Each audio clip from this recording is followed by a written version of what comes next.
Where is it? Dill, you said it was up here.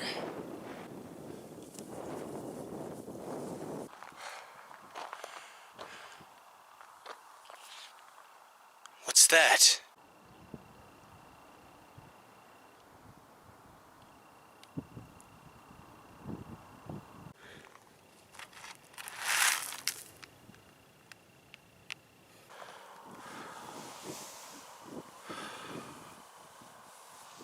Finally.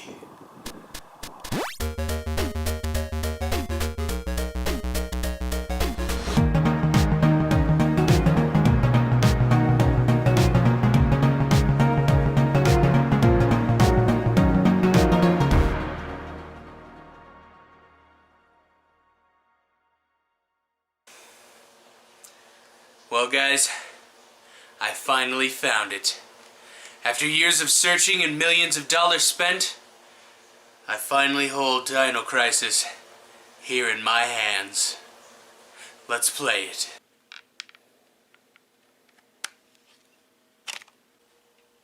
Are you fucking serious? What the fuck is it? God, you can't be serious. All the time, all the money I fucking wasted on this, and I could have just fucking bought it right fuck. Dino Crisis is a survival horror game made by the experts in the field. That's right, Capcom. Capcom made many beloved game franchises, such as Mega Man, Resident Evil, Breath of Fire, Darkstalkers, Street Fighter, Final Fight, Ghosts and Goblins, Monster Hunter, Devil May Cry, Dead Rising, Phoenix Wright, and of course, Dino Crisis. I love Capcom, especially during the PlayStation 1 era. Seriously, I could spend an entire episode talking about this company. Dino Crisis was made in 1999 by the same team that made Resident Evil. And who was the director of this team? Shinji Mikami. This man, what a fucking badass. I will always have a special place in my heart for this man. You know, after Shinji went to a showing at Jurassic Park, he was like, hey, it's good, but I think it needs more blood and death. A few years later, boom, we have Dino Crisis. Now that fact I just said may be 100% made up, but you can't deny that this game is a love child between Jurassic Park and Resident Evil. You can tell this game was hugely inspired by Jurassic Park. There's a big bad T-Rex, pterodactyls, these little things, and of course the big one, the raptor. I mean, just look at the title screen. This is the raptor from Jurassic Park. You remember that claw Grant would always carry around? That's it. Right fucking there. Only this game takes what would really happen if dinosaurs ran loose. Blood and bodies everywhere. Well, I absolutely love the Resident Evil games. And since this is from the creators of it, see, it says it right there. I'm sure it'll be pretty good.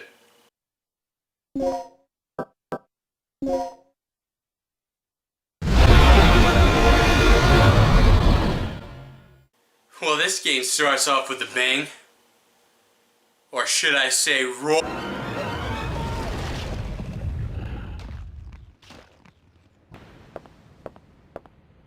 Let me guess. This is some of your handiwork, right? The brass is still warm. You know, bad voice acting is an art in and of itself. I think an attack happened here. The dinosaur ripped through this fence like a boot through spaghetti. But I still think you instigate, Fencer. Oh, that is a funny joke you said. Keeping true to the Resident Evil formula, this game gives you a limited area to explore, making you search every room to find a key in order to progress. There are laser grids, which only unlock after you progress a certain amount through the game.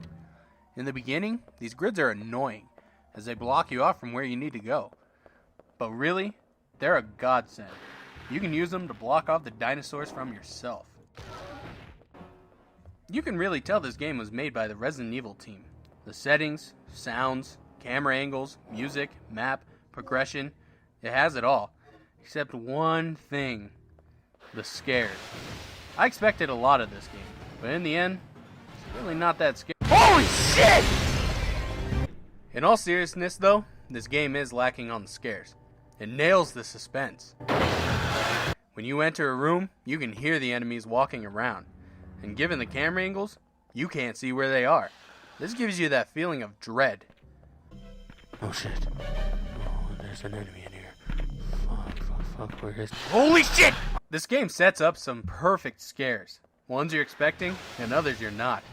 Then when it comes down to executing it, they fail miserably by turning every scare into a cutscene. Some of these are instant, like the T-Rex. And these have good effect, but most of them give you a few seconds of your character just walking around before the scare happens. So now you expect something to happen when a random cutscene comes out of nowhere.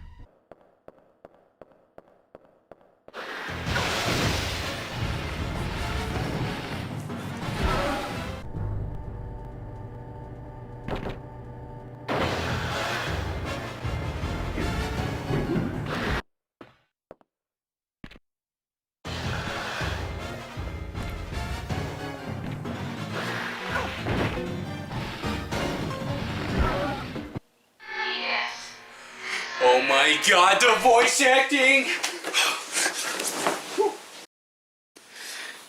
It's not real. It's not real. It's not real. It's not. The brass is still warm. I would also like to add that some of the cutscenes have little QuickTime events. You'll get attacked by dinosaurs and have to mash the buttons to kick them off or something. Failing to do so will result in taking more damage or death.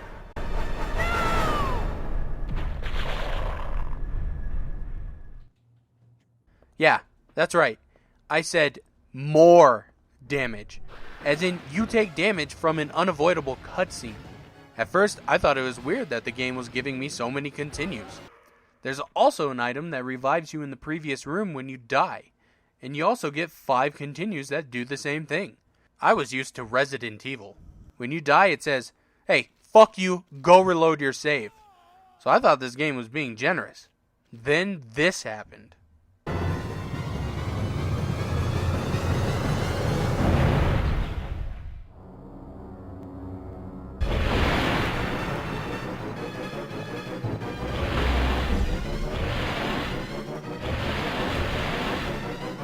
Are you fucking kidding me?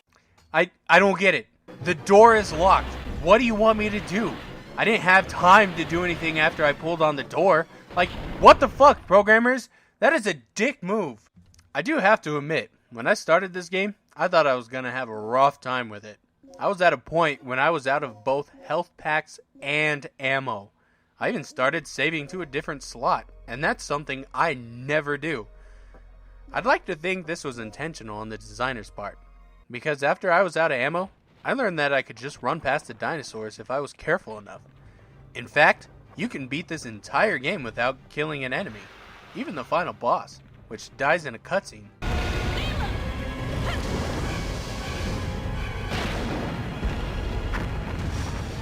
The camera angles become your biggest enemy in this game.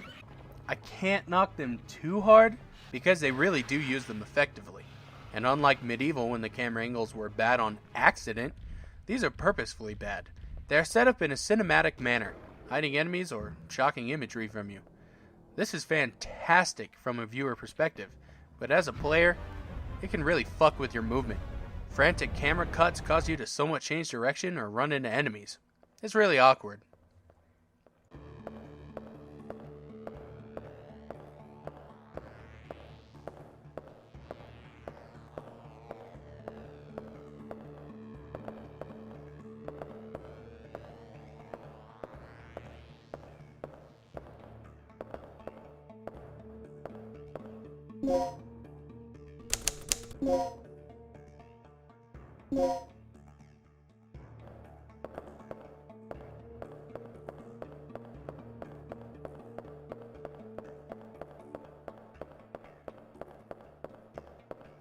If you do decide to fight, good luck. These enemies are pretty tough. They get up all in your face, completely violating your personal space.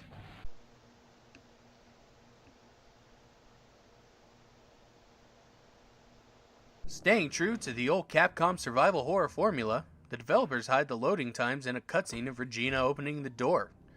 I thought this was really cool because this actually reflects the status of your character at the time. When you're almost dead, you see your character limping upstairs. Ha! Everyone knows raptors can't open doors. For a PlayStation 1 game, I was not expecting that.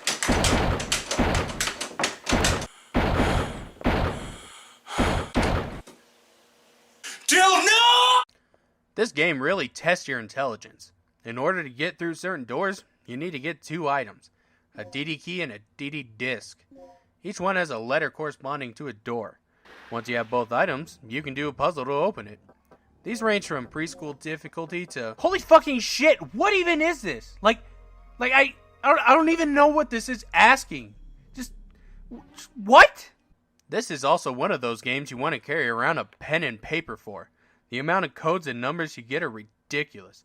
And if you forget them, you have to run all the way back to the paper that had it.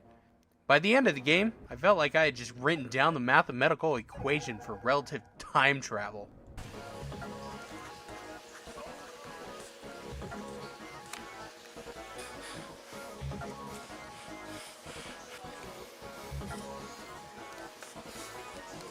These got so crazy, I just looked up the answers online. And even then I would try and solve it, and still had no idea how it worked. Okay, so the story, I personally think it's pretty dumb, but I could see how some people would think it's cool. You show up on this island to extract Dr. Kirk. He's apparently some genius working on a new kind of energy. Upon arrival, you find that the island is infested with dinosaurs. Throughout the game, you are constantly chasing down Dr. Kirk. I don't get it. There's dinosaurs everywhere, and this guy's just running around. When you finally sit Kirk down and have a heart-to-heart with him, you learn that the new energy created a rift in the space-time continuum, leading back to millions of years ago to the Dino Age. Hey, I guess all those codes and calculations the game had us doing served a purpose. At the end, you are tasked with powering down the system to close the rift that is blocking your exit. I found it funny that this game goes into quite some depth talking about the power generation system, only to have them send this person. Well, the hole is nice and clean. But I still say you could have done this. Maybe she wasn't the best choice. Oh hey, speaking of choices, they give you some of these in the game. At certain points, you have to choose between Rick's Way or Gale's Way. Both of the choices lead to the same conclusion, so it's really just an illusion of choice. The only real difference between them are how much shit you have to do. Gale's Way consists of more dinosaurs, but it's a straight shot. As to where Rick's Way is to run around and get a bunch of shit for a long time. They should have just renamed each choice. The only choice that matters is the one at the end. You can choose Rick's Way to leave the doctor and get the hell out, or Gale's Way to chase after the doctor. No matter which ending you choose, you get to see that asshole T-Rex finally die.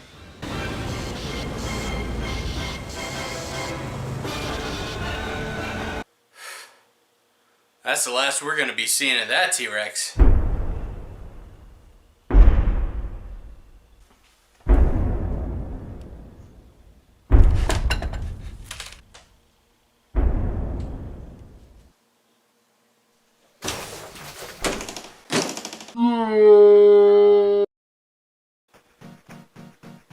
Oh hi, I didn't see you there.